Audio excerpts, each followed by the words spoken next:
The reflection. Mira had just moved into her new apartment. It was old, creaky, and had been vacant for a while. She didn't mind, though. The rent was cheap, and she loved the charm of the old wooden floors and vintage windows.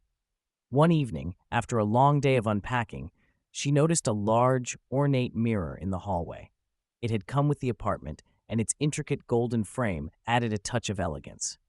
She stood in front of it for a moment, admiring her reflection. The next few days were busy with work, but every time she passed by the mirror, she felt something odd. It wasn't her reflection. It was the way the room behind her always seemed just a little off. The light seemed dimmer, the furniture ever so slightly different, but she brushed it off, thinking she was just tired. One night, as she was getting ready for bed, she walked by the mirror again. This time, her reflection didn't move. She stopped, her heart racing, but convinced herself it was just her imagination. She shook her head and started to walk away. Suddenly, she heard a faint tapping sound coming from the mirror. She froze. Slowly, she turned back to the glass. Her reflection was now staring directly at her, a twisted smile spreading across its face.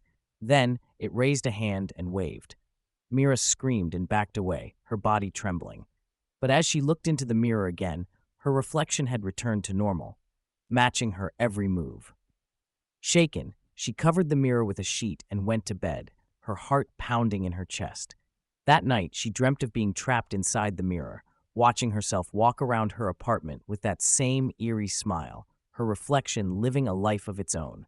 The next morning, the mirror was gone. But every time she passed by a reflective surface, be it a window, a puddle, or even her phone screen, she would catch a glimpse of that twisted smile. Waiting.